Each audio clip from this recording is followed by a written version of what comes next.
Hey everyone, I'm Almar of almarsguides.com. This is one of my favorite leveling locations for level 75. Right now I'm in Field of Scale, which is right off of the Seeds of Destruction little void zone thingy, which is right off of Plains of Time, which you can get to via Plains of Knowledge, the Herald of Bertoxulus. All you have to do is say time to him. You can just ask anybody in Plane of Knowledge or anybody in general chat. If you're having a little bit of trouble on how to get here, one of those players will direct you. Now, what you want to do here is right click on all the enemies that you see, and make sure when you right click them it says this creature looks relatively weak. Doing this will let you know that this creature, despite its towering level over you, is pretty much on par with your abilities as a player. These creatures give, or let's just call them mobs. Sounds better than creature.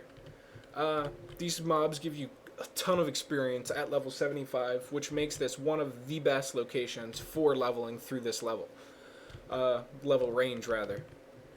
I have this level range as 75 through 80 on my website. You can tone it down, or you can leave here a little bit earlier if you'd like. As you can see, I got quite a bit of experience from that mob. Anyway, you can leave a little bit here earlier here if you so please. It's completely and entirely up to you. Of course, some people will get bored, before trying to think of the proper before they reach level 80, before they go through the entire level range here. But once again, it's pretty much entirely up to what you want to do. I've never found Everquest grinding in one spot for days on end to be boring, but that's just me. Some people will, and in that case, you can just easily switch locations. My website, which the link is in the description, always has tons of different leveling locations. It's not like this is the only one, be-all, end-all leveling location, and if you don't come here, you're just going to not level at all. But an alternate location that I really enjoy, which you can put together groups fairly easily for, is Dragon Scale Hills. The farm is always very commonly used during this level range. Now, anyway, back to this leveling location. Why I say you have to right-click on all of these mobs is because some of them are not relatively weak. And if you pull a non-relatively weak mob at this low of level, that mob is going to literally run you through. You'll probably die, and before you even know what happened, your character's going to fall face flat down on the ground. So that's very important that you do con every single mob that you come across. Now, all of these mobs are extremely easy to do. As you can see, I'm on my Shadow Knight here, which is level 75. I got halfway decent gear. I am on Feronia V, so probably a lot of my gear is all the pieces I've looked at so far are tunable. But something like that is definitely no drop on the normal servers. So that's definitely something worth keeping in mind. A lot of the gear you're going to be coming across here, or a lot of the... I completely lost my train of thought, but it is true. A lot of the gear you will be coming across here will be no drop. You're not going to be able to kill the names, but there's a lot of higher level players that run through this zone, take out all of the names, and just look for certain specific things, or they might already have the item that dropped off the name. So what they are not going to want from they're not going to want what it drops, and you might be able to use what it drops depending on what class you are, depending on what name they kill, blah blah blah blah blah.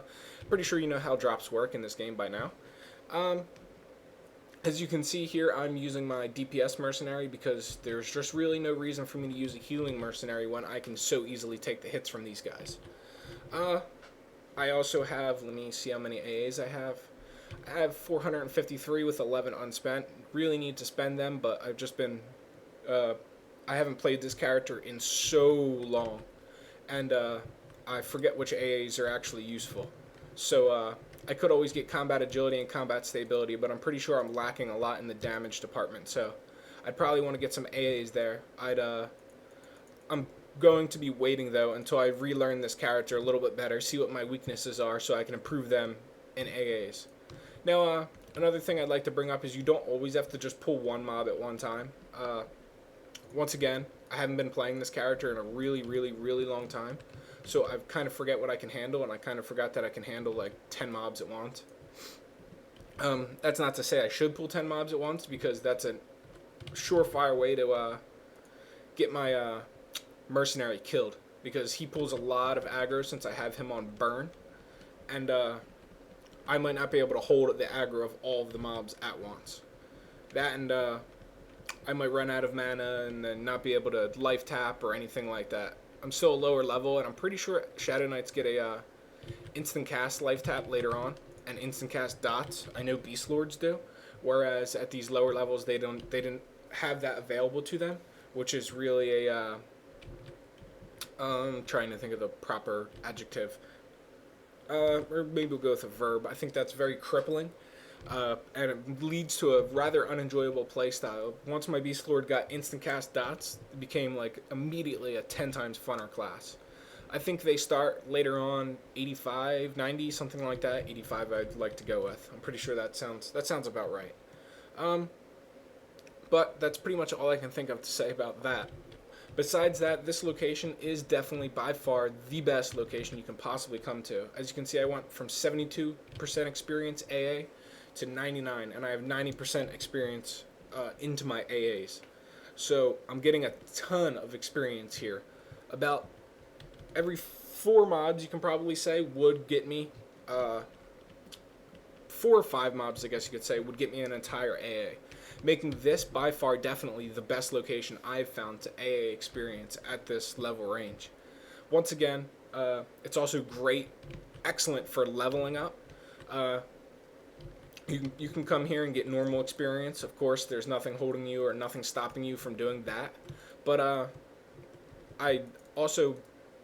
sorry, I lost my train. Oh yeah, you might want to get AA XP first while coming here, because if you do come here and you go strictly for levels first, you're going to be getting less AA XP once you get higher level. It's better to get the AAs first once you get here.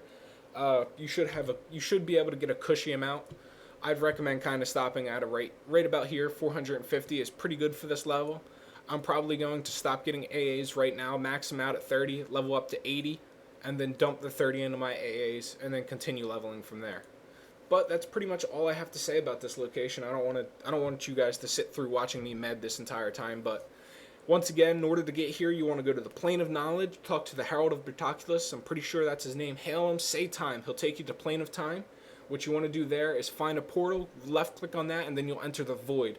In the, I'm pretty sure it's southeast of the Void, you're going to find Fields of Scale. Then you'll be able to come in right here. And after you come in right here, you want to head north. And you want to pull the mobs all along this route where I'm kind of going with my mouse. Never go into the zone, because going into the zone will most likely get you killed, because there's a lot of higher level mobs. If you want the exact map with the path I use, take a look at my website, which the link is in the description of this video, and that will be the safest path you can possibly follow while you're here. If you enjoyed this video, please like, comment, and subscribe. That's pretty much it. Stay tuned for more Everquest videos in the future.